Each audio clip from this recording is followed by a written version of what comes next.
네, 청취자 여러분들을 여의도 정치로 안내해드리는 시간이죠. 여의도 인포메이션. 오늘부터 금요일이 아닌 수요일 2부로 자리를 옮기게 됐습니다. 하루만 놓쳐도 따라가기 힘든 게 요즘 정치 뉴스인데요. 앞으로는 조금 더 긴 시간 또 정치권 움직임의 숨은 의미를 짚어드릴 예정이니까요. 계속해서 많은 청취 부탁드립니다. 또 저희가 시간을 옮겨도 변함없이 저희와 함께해 주실 게스트 소개해드릴게요. 문화일보 이은지 기자와 함께합니다. 어서 오세요. 안녕하세요. 수요일에 뵈니까 또 다른 기분이네요. 네, 또 새롭습니다. 네. 앞서 저희가 브리핑 시간에 윤석열 대통령과 국회 양측의 이 탄핵 심판 최종 변론에 대한 주장을 짚어봤는데요. 계몽령, 부정선거 등의 윤석열 대통령 측의 주장이 헌법재판소 결정에 미칠 영향 어떻게 전망하세요? 네, 헌법재판소가 이른바 여론재판, 정치재판을 할 것이다 라고 윤석열 대통령 측은 보고 있기 때문에 이러한 주장도 나온 것으로 보이는데요. 그런데 이제 윤 대통령 측 변호인이 나도 대통령의 계엄 후 담화문을 보고 계몽됐다는 발언을 했는데 굉장히 논란이 됐습니다. 그만큼 계엄이 계몽 목적이었다는데 공감하는 의견이 굉장히 소수라서 설사 헌재가 여론을 고려한다 해도 긍정적인 영향을 미쳤을 것이냐는 미지수고요. 네. 결국 계엄의 목적이 어떤 것이었냐도 중요하겠지만 현재로서는 계엄의 결과로 나타난 포고령이라든지 군인들이 국회에 들어간 것 이러한 실체적 증거로 드러난 사안에 더 무게를 두고 판단하지 않겠느냐라는 관측도 나옵니다. 네, 그렇다면 변론 종결 이후 선고까지 남은 절차는 어떻게 되는 거예요? 네, 당장 오늘부터 시작이 되는데요. 이 변론이 종결된 이후에는 재판관들이 결론을 내기 위해서 이 사건 쟁점을 두고 토론을 하는 절차에 들어갑니다. 이러한 절차를 이제 평의라고 하는데요. 네. 전원이 참석해서 통상 주심 재판관이 검토 내용을 요약해서 발표를 하고요. 재판관들이 돌아가면서 각자의 의견을 내는 방식으로 진행이 됩니다. 헌재는 오늘부터 휴일을 제외하고 거의 매일 이 평의를 열 예정인데요. 모두 비공개로 진행이 됩니다. 재판관들의 회의실에는 도감청 방지 장치가 설치가 되고요. 헌재에는 이제 매일 이 장치에 이상이 없는지 점검도 거친다고 합니다. 재판관들에 대한 밀착 경호도 이루어지는 등 철통 보안 속에 평의가 이루어지게 됩니다. 이 평의가 끝난 뒤에는요. 이제 의견 표결을 하는 평결 단계를 거칩니다. 이후에는 주심 재판관이 다수 의견을 토대로 결정문 초안 작성에 들어갑니다. 선고 시점은 다음 달 중순으로 관측이 되고 있는데요. 법조계에서는 3월 14일이 유력하다고 보고 있지만 합의가 원만하게 이루어질 경우 의견이 크게 대립하지 않는 경우에는 이르면 7일에도 선고가 나올 수 있다고 전망이 되고요. 선고일은 통상 2일에서 3일 전에 공지가 됩니다. 네, 이런 가운데 내일 헌법재판소가 마은혁 재판관을 임명해야 하느냐 이걸 정하는 선고를 하게 되는데요. 대통령 탄핵 심판에 어떤 영향을 미치게 돼요? 네, 이 선고 시점에 영향을 미칠 수 있기 때문에 굉장히 중요한 변수로 떠올랐는데요. 이 권한쟁의 심판 결과가 어떻게 나오느냐에 따라서 이 마은혁 헌법재판관 후보자가 재판부에 합류하느냐 마느냐가 갈리게 되기 때문입니다. 네. 또 마 후보자가 만약에 합류를 하게 되면 이 변론 종결을 할지 말지 또 이걸 재개를 해야 할지 결정을 해야 되기 때문인데요. 먼저 마 후보자가 윤 대통령 탄핵 심판 사건 평의에 참여할 것이냐 말 것이냐에 따라서도 또 달라집니다. 네. 만약 평의에 참여하려면 변론을 다시 재개해서 증거 기록을 파악을 해야 합니다. 이 갱신 절차를 거쳐야 하는데요. 갱신 절차는 지난 재판의 녹음 파일을 모두 다 다시 듣는 방식으로 이루어져서 상당한 시일이 다시 소요될 수밖에 없습니다. 재판부가 당사자 동의를 구하는 방식으로 간이 갱신 절차를 밟을 수는 있으나 이는 윤 대통령 측이 동의하지 않을 가능성이 큽니다. 또 마 후보자가 먼저 윤 대통령 탄핵 심판을 회피할 것이라는 관측도 제기가 되는데요. 반대로 법관이 직접 재판에 참여해야 한다는 직접 심리주의 원칙에 따라서 이 마 후보자가 변론 과정에 관여하지 않았기 때문에 임명이 되더라도 이 탄핵 심판 자체에 참여할 수 없다는 해석도 나오거든요. 네. 이렇게 되면 마 후보자는 그냥 평의에 참석하지 않고 현재 8인 체제에서 선고가 진행이 됩니다. 이미 현재는 박근혜 전 대통령 탄핵 심판에서 8인 선고를 진행한 바 있어서 이럴 가능성이 가장 높다고 법조계는 보고 있습니다. 네. 어제 윤 대통령은 탄핵 심판 최종 의견 진술에서 직무에 복귀하면 개헌과 정치개혁에 나서겠다 이런 계획을 밝혔어요. 이 같은 카드를 꺼낸 윤석열 대통령의 의중은 어떻게 읽어야 할까요? 윤 대통령의 이제 탄핵 심판 최종 변론에서 임기 단축 개헌을 언급할 것이냐 말 것이냐가 가장 중요한 관심사 중 하나였는데요. 역시나 본인이 임기 중에 그런 생각을 갖고 있었고 탄핵안이 기각돼 직무에 복귀하면 이를 이행하겠다라고 말을 했는데요. 윤 대통령 측은 실제 기각 가능성이 높다고 이제 보고 있기도 하지만 기각될 경우 임기에 연연하지 않고 개혁을 완수하겠다는 메시지를 내므로써 여론과 헌재의 기각을 호소 또 설득하기 위한 포석으로 풀이가 되고요. 대통령실 역시 이에 호응하는 반응을 내놨는데요.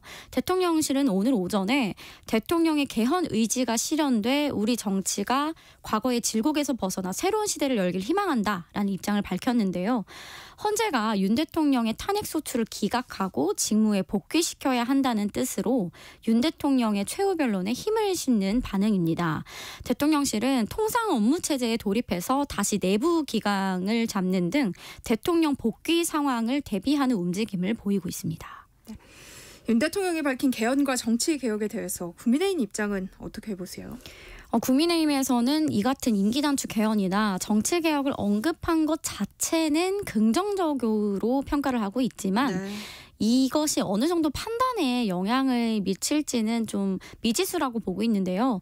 탄핵소추안이 국회를 통과하기 이전에 윤 대통령이 스스로 임기를 단축하겠다고 하고 개헌을 발표했으면 모르겠지만 이미 탄핵 심판이 막바지에 이른 상황에서 영향은 그리 크지 않을 것이란 관측이 많이 나오고요. 그리고 일부 의원들은 윤 대통령이 최후 변론에서 이제 그 전에는 방어권을 행사해야 하니까 어쩔 수 없다 하더라도 이 최후 변론만큼은 계엄의 정당성을 언급하기보다 국민 통합 메시지나 또 보다 더 거듭된 사과가 있어야 한다는 지적도 적지 않게 나오는데요. 일각에서는 윤 대통령이 만약 내가 잘못된 계엄을 했다, 정말 죄송하다, 하지만 민주당의 압박 때문에 어쩔 수 없었다라는 식으로 차라리 말을 했으면 기각 가능성이 조금은 올라갔을 거다라는 평가도 나옵니다. 얼마 전 국민의힘 권성동 원내대표가 탄핵이 인용되면 받아들일 수밖에 없다라는 발언을 하기도 했어요. 국민의힘 내부의 기류 변화가 읽힌다는 평가도 나오던데요. 어때요? 네, 탄핵 심판이 종결이 다가올수록 선거를 앞두고 조기 대선을 준비할 수밖에 없는 이제 당의 상황이 있기 때문에 그러한 것에 따라 당 지도부도 조금씩 윤 대통령과 거리두기를 하는 메시지를 내고 있는 것으로 보이고요. 표면적으로 보이는 메시지에서는 조금 기류 변화라고 보여질 수 있지만 사실은 기조는 그전과 달라진 게 없는데요. 애초부터 지도부의 헌재 때리기에는 이제 무게가 실리지 않은 지지층을 염두에 둔 소극적인 대응에 불과했다라는 해석도 나오기 때문에 현재 지도부도 국민의힘 의원들도 조기 대선에 대해서는 말을 굉장히 아끼고 있지만 탄핵이 인용될 가능성을 대다수 높게 보고 있고요. 지금부터 대선 준비에 들어가야 한다고 보는 시각도 있어서 국민의힘이 탄핵 인용에 대해 불복할 가능성은 굉장히 낮습니다. 또 한편 친윤계 의원들은 어제 윤 대통령의 마지막 변론이라도 헌법재판소를 찾아서 윤 대통령을 감싸는 모습을 보였는데요. 이들의 행보는 어떻게 봐야 할까요? 헌법재판소 결정이 나기 전까지는 윤 대통령을 안고 갈 수 밖에 없다라고 보는 것이고요. 지금 지지층들의 결집도 국민의힘이 잘해서가 아니라 윤석열 대통령 때문이라는 걸 너무나 잘 알기 때문에 이러한 지지층의 민심을 고려해서 윤 대통령 옹호에 일단은 나서고 있는 겁니다. 그리고 친윤계에서는 이제 어제 윤 대통령의 최후 변론에 대해 높은 평가를 하기도 했는데요. 이는 향후 탄핵이 인용되더라도 윤 대통령의 명분이라든지 정당성 또 민주당의 패착을 부각함으로써 차기 대선에서 이 탄핵이 미칠 영향을 최소화하기 위한 포석도 있다고 보여집니다. 네, 지난해 10월 논란이 됐던 윤석열 대통령과 명태균 씨 사이의 일부 통화 녹음 파일이 어제 전체 분량이 공개가 됐는데요. 어떤 부분들이 더 밝혀진 거예요? 네, 윤석열 대통령이 2022년 보궐선거를 앞두고 명태균 씨와 통화한 내용 전체 분량이 공개가 됐는데요. 앞서 명 씨가 이 통화에서 김영선 전 의원에게 경남 창원의창 재보궐 공천을 달라고 요청하는 내용을 이제 민주당이 공개를 했었죠. 근데 굉장히 일부 내용이었습니다. 네. 당시 윤 대통령은 보궐선거 공천관리위원장이 정진석 비서실장인 줄 알고 있었고 당시 국민의힘 공관위원장이 윤상현 의원인지도 몰랐다라고 해명을 했는데 이번 통화에서 이것과 굉장히 배치되는 내용이 나옵니다. 윤 대통령은 명 씨와의 통화에서 윤상현 의원을 언급하면서 상현이한테 내가 한 번 더 얘기할게. 걔가 공관위원장이니까 라고 말을 합니다. 이에 네. 명 씨는 진짜 평생 은혜 잊지 않겠습니다. 내일 취임식에 꼭 가겠습니다. 라고 하는데요. 윤 대통령이 윤상현 의원이 당시 공관위원장인지도 몰랐다라는 해명과 완전히 배치되는 대목이고요. 또 윤상현 의원은 당시 논란이 되자 자신은 윤 대통령으로부터 김영선 전 의원을 공천해달라는 요청을 받은 바 없다라고 해명을 했는데요. 제가 오늘 다시 통화를 해서 물어봤는데 네. 윤 의원은 그때와 입장이 같다. 라고 말을 했는데요. 윤 대통령이 설사 명 씨에게 이러한 말을 했다 하더라도 관련 내용으로 자신에게 전화를 걸어온 바가 없다라고 다시 한번 부인했습니다. 네, 여기에 지난 2022년 국회의원 재보궐선거를 앞두고 김건희 여사와 명태균 씨가 통화한 것으로 추정되는 녹음 파일이 또 공개되면서 파장이 커지고 있는 상황이에요.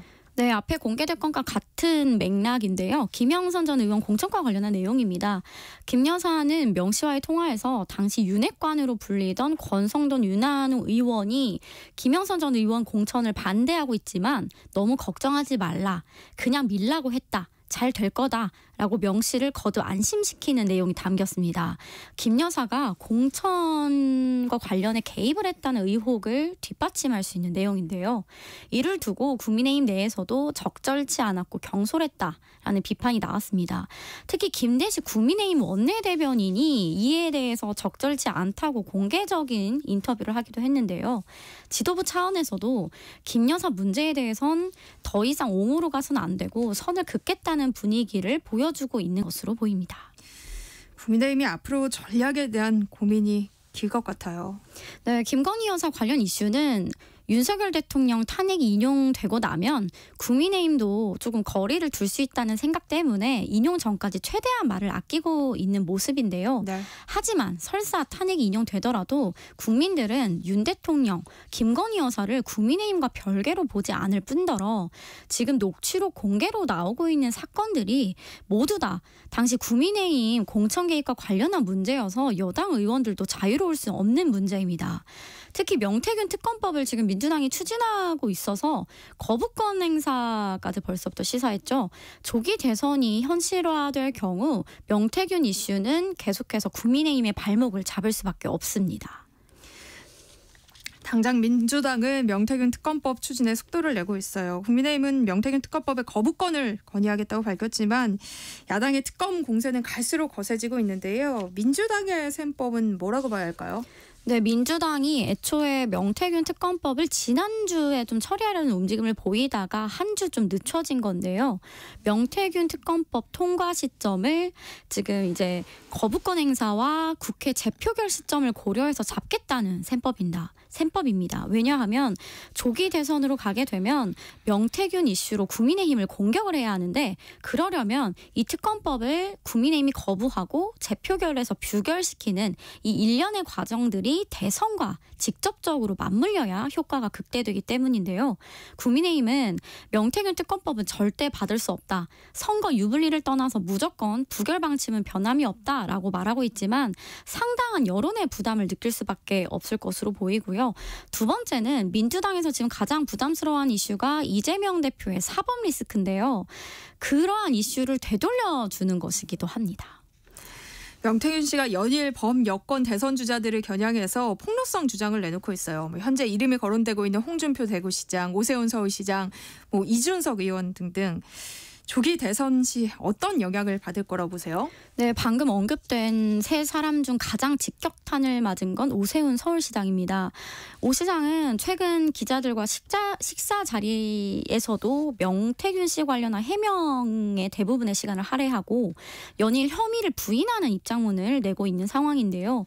오늘 오전에도 방송 뉴스에 출연해서 이 의혹을 해명하기도 했습니다. 네. 그만큼 이 이슈에 발목이 잡혀 있다는 걸 방증 등을 하고요.